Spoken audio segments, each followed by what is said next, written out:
Friends, we're going to talk about rep ranges, which in my opinion is one of the simplest, most flexible, and the most effective ways to progress a training program. One of the big reasons I wanted to make this video is that you're maybe even confused about which training program you should be using or what exercise is going to fit best for your use case. If you then have to go and figure out, I'm going to take this training program and now I have to also think about how I'm going to progress this over the next couple of weeks and even months, then that adds another layer of confusion that we're going to try to take care of today. So with rep ranges, what you're getting is this super simple algorithm that you can just plug and play into any training program that you're using so that you don't have to ask questions like, am I doing the right thing? How am I going to progress this? Which variable am I going to change? Or should I be changing my training program? So let's get into it. I'm going to talk about how to use them, who are they for, when to use them. I'm going to give you some clear examples so that you can just take them and run with them. We're also going to talk about selecting the right weight and maybe even troubleshooting when you get stuck. Let's get into it. Let's talk about what a rep range actually is. Rep ranges are double progressions where you have two variables that you can modulate in order to create that progression.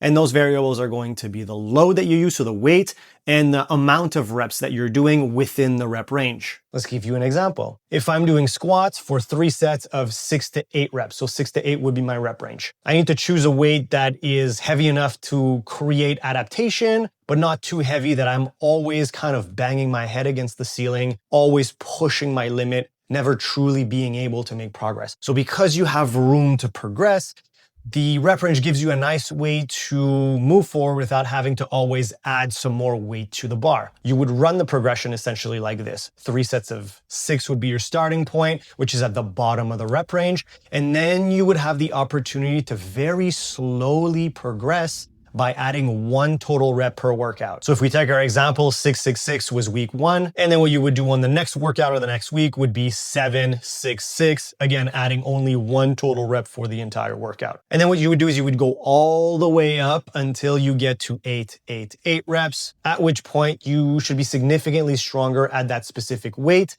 which you could then increase and then work your way back down to the bottom of the rep range. So if I was using 200 pounds on my squats, I went from 666 to 888. Now I can increase to 205 to 10 and work my way down to 666 again. There would definitely be a time and a place where you could progress more quickly, but for most cases, we're thinking about long-term progression and we're not in a rush and we don't necessarily need to do that. Now, how am I going to choose my starting weight on a given rep range? Ideally, what you want is to really understand the concept of proximity to failure. Stay tuned for a full video on proximity to failure if you're not very familiar with the concept, but the idea essentially is that you want to understand how many reps in the tank do you have at the end of your set to gauge difficulty. Failure would be the inability to do any more reps at a given weight. And then you can work your way back from that where 1 rep in reserve would be you could do 1 more rep at the end of your set. 2 reps in reserve would be that you could do 2 more. 5 reps in reserve would be that you could do 5 more. You get the idea. And that proximity to failure essentially tells you how hard and effective a set is going to be. What we want to do for a rep range is we want to leave a little bit of room in the tank so that we can keep progressing. And so a proximity to failure somewhere between 2 and 4 reps in the tank would be perfect as a starting point. So if my rep range is 6 to 8 reps, then I want to use a weight that I can use for at least 8, maybe 10 reps if my starting point is going to be 6 reps, which is the bottom of the rep range. And not to harp on this point too much, but you see what it does. This gives you really this nice room as your ceiling so that you can start a little bit lighter. And even as you're adding reps, you're still a couple shy of failure. But if you know something about proximity to failure, reps or sets are still going to be very effective, even if you're not pushing yourself all the way to your max. And so you're in this sweet spot between not too hard that, again, I'm banging my head against the ceiling, and not too easy that I'm not getting any results. Which also means that as you gain strength, your potential also increases. So even when you get to the top end of the rep range, that new ceiling is now higher. So there's always a little bit of room to keep going. And as you're gonna decrease back to the start of the rep range, you're gonna have even more room. You're gonna feel strong and confident, even with the increase in weight that you're gonna make. Now that we know what they are, who is it for? So the first type of progression that you might use in a training program if you're just starting out is simply to just add a little bit of weight every time that you do the exercise. You would do those linear progressions because you're likely starting from a baseline of really not knowing how much to put on the bar and being really too conservative with your exercises. So adding a little bit of weight every time is a perfect way to get you up to speed, so to say. And not only that, from beginners to intermediate, if you do this well and slowly and progressively, you could get pretty strong by following this simple linear progression. Problem is eventually this taps out and adding more weight to the bar is not going to work anymore. So when you become a bit more advanced, something like a rep range is a great way to keep generating progress without having to always add weight to the bar. But again, with a long-term perspective, this is not set in stone. A beginner could absolutely start with a rep range and not necessarily a linear progression, but it's just to give you an example of where this might fit. So you might have some exercises where you have a linear type of progression, and then some other exercises where you may do rep ranges inside of the same training program, depending on your rate of adaptation for each exercise. Slightly more advanced / intermediate athletes are going to be able to progress these for a very long time. Basically what I'm trying to say is that they're really good for pretty much anyone. Now that we know what a rep range is and how to progress it and how to select the starting weight, which exercise can I use this on? And the answer is pretty much every exercise. Some exercises are gonna be more suited for lower rep ranges and more narrow rep ranges. So that would mean something like a 4 to 6 rep range or a 6 to 8 rep range on compound exercises. So your squat, your bench, your deadlift, those big exercises that are going to move a lot of muscle mass.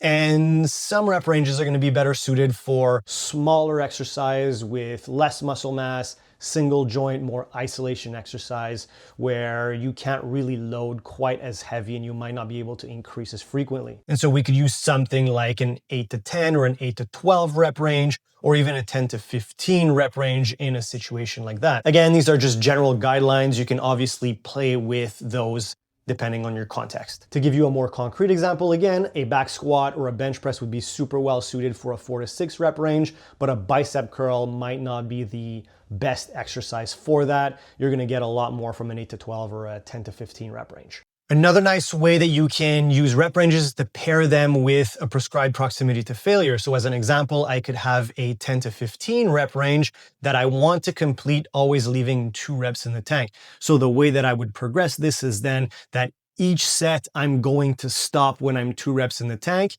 and I'm only going to then increase the number of reps in the next workout when I feel like I'm at that 2 reps from failure, as an example. If I'm doing a 10 to 15 rep range and I want to stop 2 reps from failure, and so maybe on week 1 I'm doing 15, then 12, then only 10, at which point I feel like I'm at that 2 reps from failure. And then your goal would be to push towards the top end of the rep range while also leaving that 2 reps in the tank guideline. What do I do when I feel stuck, when I hit a plateau? If you chose your weight correctly, you're probably gonna have to wait a little bit of time before you get there, but eventually, inevitably, you will. At which point, the first thing to do is to realize that you might not be increasing the difficulty of your workout every single time that you get to the gym. Increasing the difficulty is not necessary to get progress.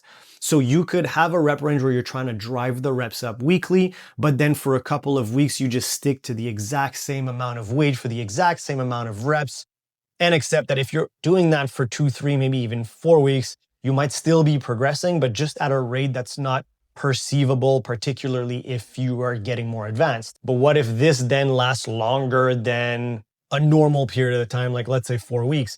Then the first thing that you could do is you could keep the same weight and work your way back to the start of the rep range. So if we're using 6 to 8 as an example, maybe I'm at now 8, 7, 7. Maybe I just work my way back down to 3 sets of 6 and take it from there and rebuild. Or the other thing that you could do is that you could decrease your weight by 10% and then rework your way through the progression again. A final thing that you should consider is that eventually you're going to tap out a specific training progression and you should move on to something else, like change the exercise variation or change the rep range for that specific exercise to create a new level of adaptation. All right, so that should be enough to get you going. But if there's anything I didn't cover, or if you have any follow-up questions, just put them in the comments. I'll make sure to answer them, or I'll do a follow-up video to give you more information.